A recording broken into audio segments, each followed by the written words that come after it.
In a revealing conversation on The Joe Rogan Experience, Elon Musk exposed what he claims to be a massive loophole in government funding, billions of taxpayer dollars funneled into non-governmental organizations, NGOs, with minimal oversight.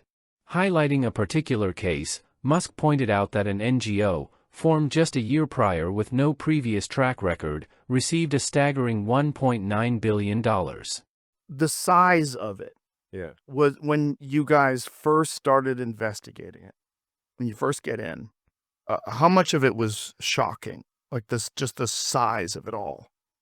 Well, the size of it all, the small decisions result in multi-billion-dollar outcomes.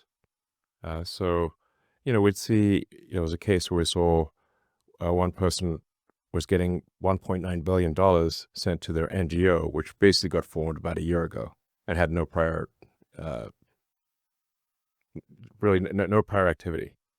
So they just stand up an NGO. The whole NGO thing is a nightmare. And it's a misnomer, because if you have a government-funded non-governmental organization, you're simply a government-funded organization. It's an oxymoron. Right. It's a loophole. Yes. It basically, the government-funded NGOs are a way to do things that would be illegal if they were the government, but are somehow made legal if it's sent to a so-called nonprofit. But these nonprofits are then used to, people cash out these nonprofits. They become very wealthy through nonprofits. They pay themselves enormous sums through these nonprofits. It's so insane that that's been going on for so long. It's a gigantic scam, like one of the biggest, maybe the biggest scam ever. And how many NGOs? I think there's a total number of NGOs, probably millions, but in terms of large NGOs, tens of thousands. I mean, it's actually kind of a hack to the system where someone can get an NGO stood up for a fairly small amount of money. Like George Soros was really good at this. Like George Soros is like a system hacker. Like he figured out how to hack the system. He's a genius at arbitrage. I mean, these days he's pretty old, but a genius at arbitrage. So he figured out that you could leverage a small amount of money to create a nonprofit, then lobby the politicians to send a ton of money to that nonprofit, so you can take what might be, a $10 million donation to a nonprofit to create a nonprofit and leverage that into $1 billion NGO. A nonprofit is a weird word. It's just a non-governmental organization. And then the government continues to fund that every year. And it'll have a nice sounding name, like the Institute for Peace or something like that. But really, it's a graft machine. And what are their requirements with that money? What do they have to do? Just really no requirements at all. So they just get grants and the government just assumes that they're doing good work. I think a lot of people in the government know that they're not doing good work. But it's a giant graft machine. I mean, just people online are like unpacking this. Right. It almost seems fake. Like when you're seeing how we were covering this article that said 55,000 Democrat NGOs were discovered that had been contributing to campaigns and moving things around and pushing propaganda, and they were all connected, and they found it through AI. That you have to go through steps and steps and steps to figure out where the money's coming from. Mm-hmm. Oh, it's all funneling down to this group, and this exactly group does that. And it's a giant propaganda machine, a giant regime change machine. Yes. Yeah. Yes, I mean, but does it do some good as well? It does some good. So it's like it's not like 0% good. If it was really 0% good, it'd be much easier to attack. So there's going to be some percent good that they add in there, but it's like it might be 5% or 10% good, but 95% not. Musk criticized the structure of government-funded NGOs, arguing that they serve as a mechanism for activities that would otherwise be illegal if conducted directly by the government. If you have a government-funded NGO, you're simply a government-funded organization. It's an oxymoron, Musk stated. He went further, alleging that such organizations allow individuals to enrich themselves under the guise of philanthropy and activism, calling it a gigantic scam.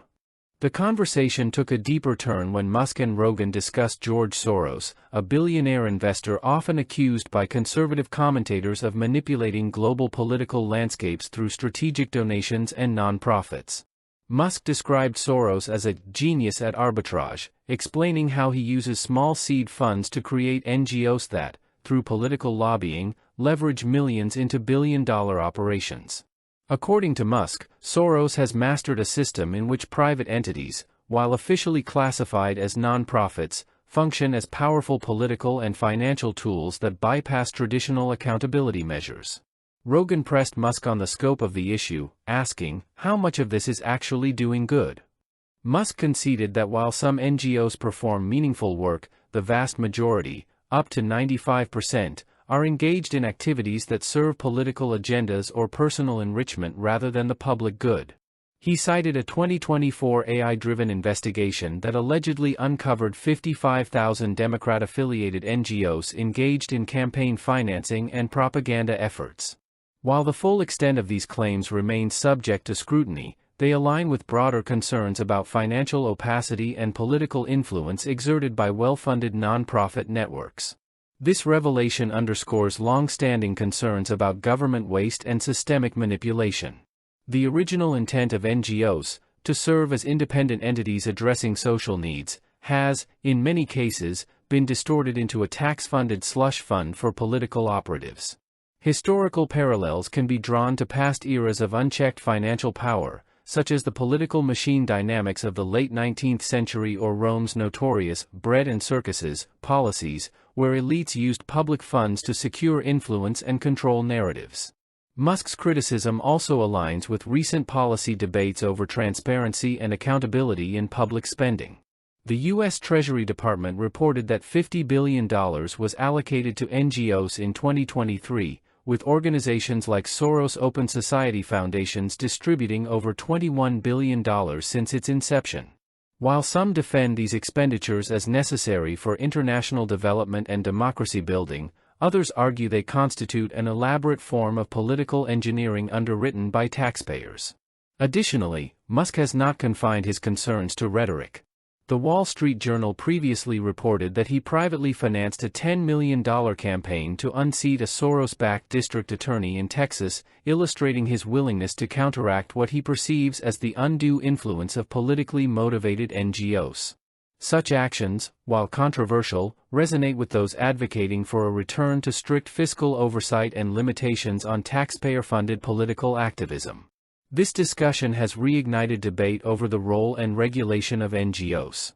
Critics contend that unchecked government funding of nonprofits enables corruption and policy manipulation, while supporters argue that NGOs play a crucial role in addressing societal needs that governments alone cannot manage effectively.